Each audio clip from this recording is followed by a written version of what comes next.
Welcome back viewers, एक बार फिर आपको खुशामदीद कहेंगे। और आज बात हो रही है सहाफ़त के ऊपर, और सहाफ़त की जहाँ पर बात आती है तो कुछ लोग ये टर्म यूज़ करते हैं, लिफाफी सहाफ़ी। लिफाफी सहाफ़ी क्या होता है? हमने अक्सर और बेशतर लिफाफे दिए ही हैं, वो भी दोस्तों की और दोस्त अहबाब की शादी में। कभी कभी छेड़खानी करके खाली लिफाफा दे दिया करते थे, कभी कभी कुछ ना कुछ भर दिया करते थे अपनी इस्तात के हिसाब से। खावर और अजमत खान हमारे साथ मौजूद हैं। खावर, ज़रा जानना चाहूँगा, लिफाफी सहाफ़ी क्या है ये? सर, इसका ताल्लुक माशरे से, इसका ताल्लुक तहज़ीब से है। माशरा और तहज़ीब तेज़ी से ज़वाल पज़ीर है। ठीक है। मतलब डॉक्टर्स भी इसी माशरे से आ रहे हैं, टीचर्स भी इसी माशरे से आ रहे हैं, उलमा भी इसी माशरे से आ रहे हैं, सहाफ़ी भी इसी माशरे से आ रहे हैं, ब्यूरोक्रेट्स भी इसी माशरे से आ रहे हैं।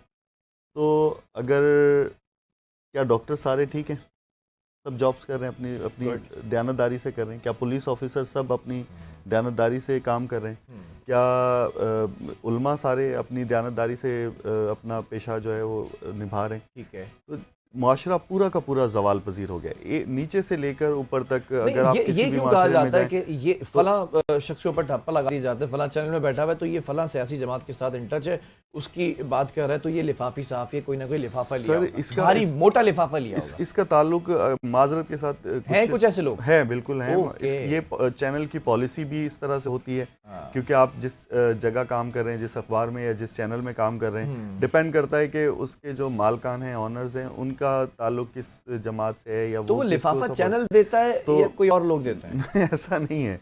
लिफाफा सिर्फ बदनाम है, लिफाफा कोई नहीं देता लिफाफा किसी को।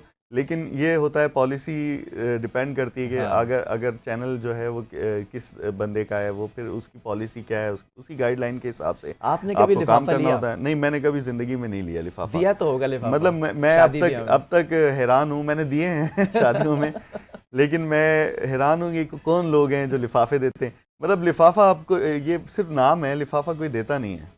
अच्छा, ठीक है। मतलब मुझे कभी किसी ने नहीं दिया।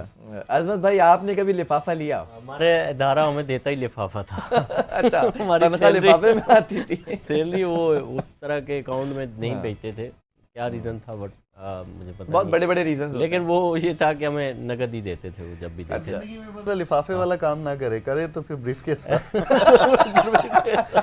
ये अच्छा है, ये अच्छा ये था। ठीक है। ब्रीफकेस कभी नौबत आई ब्रीफकेस तक लेने देने की? मुझसे सवाल किया जी आपसे।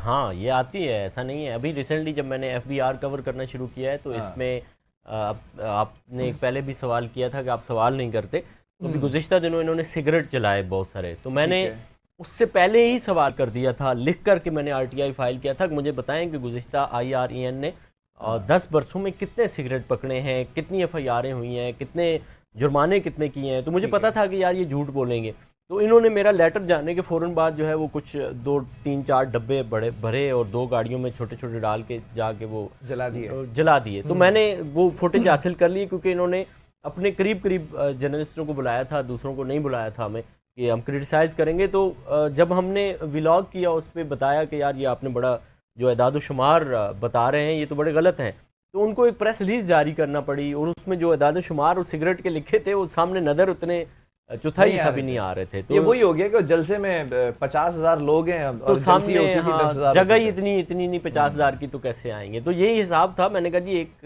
डिब्बी में 20 सिगरेट होते हैं और एक डब्बे के अंदर इतनी डिब्बियां आ जाती हैं। अच्छा, और एक कार्टन में एक डब्बी में 20 गाड़ी के अंदर एक गाड़ी के अंदर आप जाएं तो इतने कार्टन आ जाएंगे। तो आपने ये 2 शाजोर लिए तो सामने तो इतने नहीं पड़े हुए। सर, ये मैथ्स भी आपकी अच्छी थी क्या बचपन से? नहीं, ये बात कितने नंबर आए थे आपके मैथ्स में बचपन में? मैथ मेरी कमजोर ही रही है। कमजोर थी, इतनी कमजोर पे आपने इतनी अच्छी कैलकुलेशन ये जरूरी है सहाफत में, कैलकुलेशन होती है। हाँ, एग्जैक्टली। मैं आपको एक छोटा सा एग्जांपल देता हूँ कि दूध की कीमत में 1 रुपए का इजाफा हुआ कराची में। तो अगर मतलब आप देखें 1 रुपया कोई इतनी बड़ी खबर नहीं बनती, लेकिन अगर आप इसको ये कैलकुलेट करें, पर लीटर के ऊपर कैलकुलेट करें, टन्स में चले जाएं, भाई कितना कराची में रोज़ाना इस्तेमाल होता है दूध, और कितना इसके हिसाब से रोज़ाना, और फिर महीने में कितना, और फिर साल में कितना, तो वो अरबों रुपए की कहानी बनती है। फिर वो खबर आपकी बड़ी बनती है कि भाई कराची के शहरियों को इतने अरबों रुपए का टिका जो है वो लगा दिया गया, और छोटे बच्चों के दूध पे। तो ये खबर, और आप ये सहाफ़ी का वो होता है फ़न, अच्छा उसको चूरन, जैसे आपने कहा ना कि बेचना, भाई चूरन वो बेचने के चूरन अंदर बेचने के लिए हुकूमत भी बहुत अच्छा चूरन बेचती है। वो सरकारी चूरन होता है जिससे हाजमा आप लोगों का कभी होता है कभी नहीं होता। कुछ सहाफ़ी होते हैं वो हजम करने वाली खबर को जो है वो ज़्यादा आगे अच्छे से लेके जाते हैं, या मैं कहूँ कि बेचते हैं। मैं ज़रा एक टॉपिक के ऊपर आना चाहता हूँ व्यूवर्स, आप लोगों के लिए ख़ास तौर पे। बहुत सारे लोग ऐसे होंगे जो नहीं जानते होंगे इस बात को, और बहुत सारे ऐसे बाशऊर लोग होंगे जिनको पता होगा कि आपके राइट्स क्या हैं, आपके हुकूक क्या हैं। जब हम हुकूक की बात करते हैं तो हमें ज़्यादा से ज़्यादा बस ये हुकूक पता होते हैं कि हमें बिजली मिलनी चाहिए, गैस मिलनी चाहिए, पानी मिलना चाहिए, जो कि अल्हम्दुलिल्लाह मिल नहीं रहा है काफ़ी दिनों से कराची के अंदर, और हमें सिक्योरिटी मिलनी चाहिए। इससे ज़्यादा हमें अपने हुकूक के बारे में नहीं पता होता। अज़मत भाई को बुलाने का मकसद ये था कि राइट टू इन्फॉर्मेशन एक ऐसा टॉपिक है जिसके बारे में which you guys should know at least about your rights. Azmat भाई ज़रा राइट टू इन्फॉर्मेशन के ऊपर आ जाते हैं कि कैसा राइट है ये इन्फॉर्मेशन का राइट, ये है क्या, मतलब क्या है इसका? बिलाल भाई, ये बड़ा अहम टॉपिक है। इस पे काफ़ी पूरी दुनिया में इस पे बहुत काम है, खुसूसन इंडिया में इस पे बहुत काम है, यूरोप में बड़ा काम है, पाकिस्तान में नहीं है इतना ज़्यादा, और सिंध में तो खैर काफ़ी एक्टिव है, और फेडरल में भी काफ़ी एक्टिव है। होता यह है कि आप किसी भी सरकारी इदारे से या नीम सरकारी इदारे से या किसी ऐसे प्राइवेट इदारे से जो बाकायदा किसी अंडर अथॉरिटी के कायम हुआ हो, आप उसको सवाल लिखते हैं कि जी मुझे ये बताएं वाटर बोर्ड का बजट कितना है, या आप प्राइवेट स्कूलों की तादाद पूछ सकते हैं, प्राइवेट स्कूलों की फ़ीसेस का रेशो क्या है, कौन से स्कूल हैं, कितने स्कूल हैं, इस तरह जो प्राइवेट स्कूल हैं, ठीक है। इस तरह की चीज़ें आप पूछ सकते हैं बराह रास्त उस इदारे से। और 15 दिन का टाइम होता है, वो आपको अगर जवाब नहीं देते तो आप उसकी मुतलका जो चेयरमैन होता है या डायरेक्टर होता है उससे ऊपर लेवल का, उसको लिखते हैं जी कि मैंने आपके इदारे से ये पूछा था, मुझे नहीं दिया।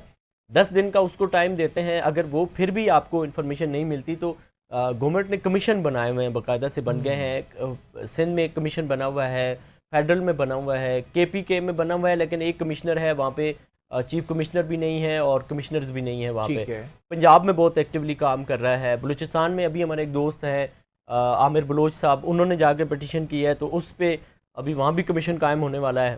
ठीक है। अच्छा अज़ीज़ भाई, मैं ज़रा इसको और प्रिसाइज कर दूँ लोगों के लिए।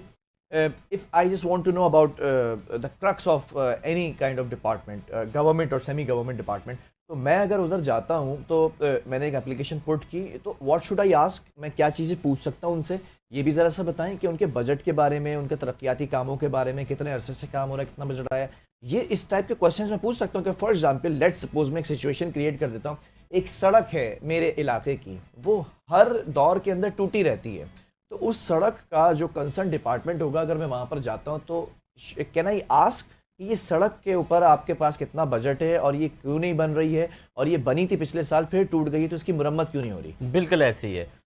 इसमें दो चीज़ें आप नहीं पूछ सकते, अगर हम सादा और आसान अल्फाज में बताएं। एक तो मुल्की सलामती से रिलेटेड कोई ऐसा क्वेश्चन कि जिसका जवाब सामने आने पर मुल्की सलामती को खतरा हो, एक ये चीज़ नहीं पूछ सकते। दूसरा सवाल ये नहीं पूछ सकते कोई ऐसा जिसका डेटा सामने आने से मुल्की मईशत को नुकसान हो, ये दो सवाल आप नहीं पूछ सकते। तीसरी चीज़, आप ज़ाती नहीं पूछ सकते, बच्चों के नाम नहीं पूछ सकते, उसकी बीवी का नहीं पूछ सकते डेटा। अभी ये आया है क्वेश्चन फेडरल में, एक ऐसी भी साहब हैं जी, बिल्कुल। मैंने उर्दू यूनिवर्सिटी के एक अफसर का डेटा पूछा था, तो उसने कहा जी ये मेरा ज़ाती डेटा है, ये आप नहीं पूछ सकते। तो मेरे बोलने से पहले वो जो चीफ कमिश्नर थे शुएब सदीकी साहब, उन्होंने कहा जी ज़ाती डेटा तो तब होता कि जब ये आपकी एहलिया का या आपके बच्चों का डेटा पूछते, ये आपको मिलने वाली सैलरी चूँकि सरकार की है तो ये वो पूछ रहे हैं आपसे, आपकी तरक्कियों का डेटा आपसे पूछ रहे हैं। ठीक है। तो ये मेरे ख्याल में प्राइवेट नहीं है। तो ऐसा होता है, आप ये 3 चीज़ें ना पूछें, उसके अलावा हर चीज़ पूछ लें। जैसा कि मैंने अभी पूरे फेडरल को भी और सिंध को, KPK को, पंजाब को पूछा जी आप ये बताएं गुज़िश्ता 1 बरस में आपने कितने वेपन्स के लाइसेंस दिए हैं और किस ज़िले में कितने दिए हैं, ताकि थोड़ा सा अंदाज़ा हो जाए कि कहाँ पे ज़्यादा। जी बिल्कुल। तो ये चीज़ें इस तरह से हम पूछ लेते हैं और बाज़ लोग बता देते हैं, बात थोड़ा सा डॉक्यूमेंट्स ऐसी सरकारी होती है उनके ऊपर लिखा होता है कॉन्फिडेंशियल, तो वो अच्छा उसको आप नहीं टच कर सकते, वो आप नशर भी नहीं कर सकते। अच्छा एक चीज़ और है, आपसे भी मैं ज़रा सवाल का आगाज़ करूँ फिर उधर जाएंगे जुबैर की तरफ। खबर एक आम आदमी जब किसी भी सरकारी डिपार्टमेंट में जाता है, यू जस्ट नेम इट, किसी एक सरकारी इदारे के अंदर आप खुशी खुशी गए और वापस आए हो, ऐसा क्यों है? कम्युनिकेशन गैप क्यों है आवाम के दरमियान और सरकारी ब्यूरोक्रेट्स के दरमियान या फिर सरकारी इदारों के दरमियान? ये एक सिलसिला वही अंग्रेज़ से चलता हुआ आ रहा है, जो हमने अंग्रेज़ों से अब बज़ाहिर आज़ादी हासिल कर ली है, लेकिन पॉलिसियाँ वही चल रही हैं अब तक।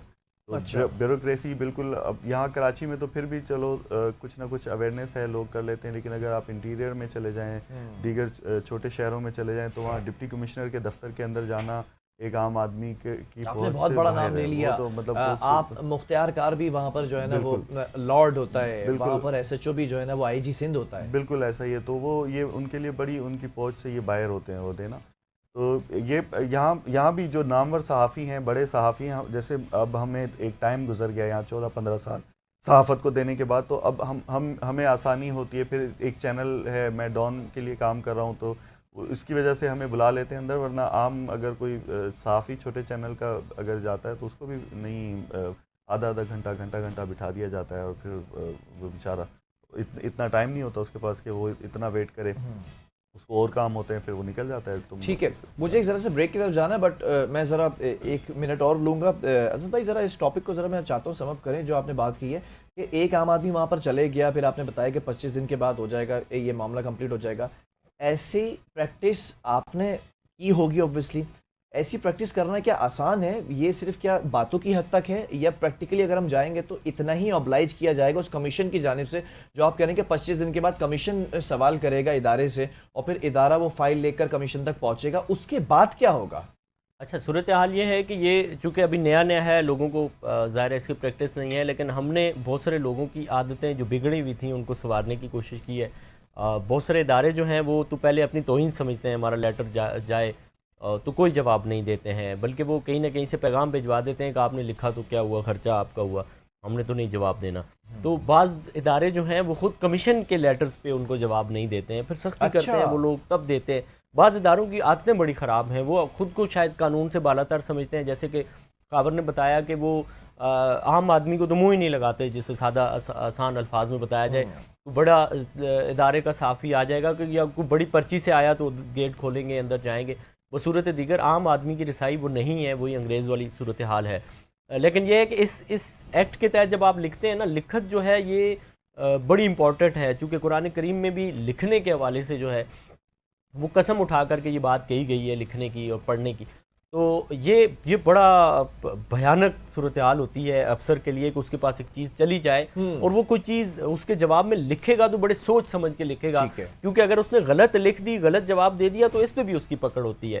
तो अभी जैसे कराची यूनिवर्सिटी को मैंने 10 से 12 लिखे, लेकिन मजाल है कि वो बरह रास्त मुझे जवाब दे, तो कमीशन में जाते हैं, वहाँ सरेंडर करते हैं, वहाँ सर झुकाते हैं, वहाँ जवाब देते हैं। एक चीज़ समझने के लिए, फिर कमीशन क्या आपको जवाब देता है, वो जो इदारा उनको जवाब दे रहा होता है? कमीशन आप तक इन्फॉर्मेशन कैसे पहुंचेगी? कमीशन बड़ा ज़बरदस्त काम करता है। कमीशन ये करता है कि जैसे ही हमारी दरखास्त उनको मिली, वो हमें एक लेटर लिखते हैं, बताते हैं जी कि अजमत खान हमने ये लेटर इदारे को लिख दिया है, इसकी कॉपी आपके पास है, सीसी हमें भी कर देते हैं। और वो हर जो भी इदारे लेटर लिखते हैं, मतलब शोकाज जारी करें या वो भी समन जारी करें, वो हमारे पास आ जाता है, हमें भी भेजते हैं। अच्छा बिलाल, मैं इसमें एक चीज़ ऐड कर दूं कि सिंध हाई कोर्ट का भी एक फैसला आया था। ठीक है, सिंध हाई कोर्ट ने ऑर्डर किया था चीफ सेक्रेटरी को कि ये राइट टू इन्फॉर्मेशन के हवाले से आप अपने तमाम सेक्रेटरीज को ऑर्डर दें कि उनसे जो भी सवाल पूछा जाए या जो भी इंफॉर्मेशन मांगी जाए वो उनको बर वक्त फराहम करें। तो ये एक हुक्मनामा है सिंध हाई कोर्ट का। तो अगर एक कमीशन तो एक अपनी जगह है और सिंध हाई कोर्ट का हुक्मनामा भी है, तो आप इसको चैलेंज कोर्ट में भी अदालत में भी चैलेंज कर सकते हैं, जो तौहीन अदालत भी हो सकती है अगर आपको वो नहीं फराहम करते हैं वो तो ठीक है। लेकिन ये एक बड़ा वो होता है। वैसे हमारे ताल्लुकात होते हैं, हम कोशिश करते हैं, उनसे मांगते हैं भाई ये दे दें, हाँ, पता चल जाती है। ये वो खुद जो नहीं देना चाहते ना, वो लंबे उसमें डालना चाहते हैं कि भाई पहले आप हमें लिखत में दें, फिर हम आपको लिखत में। देखिए, मैं आपको एक बात बता दूं, खबर कहीं ना कहीं से निकल जाती है। आप ये सोच रहे हैं अगर खबर नहीं निकलेगी। छोटे से ब्रेक की तरफ जा रहे हैं, ब्रेक से वापस आएंगे तो पूछते हैं, दोनों जो है वो जर्नलिस्ट हैं, कभी ऐसा होता है ना कि हम छापा भी मारते हैं, छापा वो वाला, बचपन में चीटिंग किया करते थे, तो दोनों ने कभी अपनी सहाफत के अंदर कोई चीटिंग की है या नहीं? बड़े मज़े के जवाबात आने वाले, एक छोटे से ब्रेक के बाद।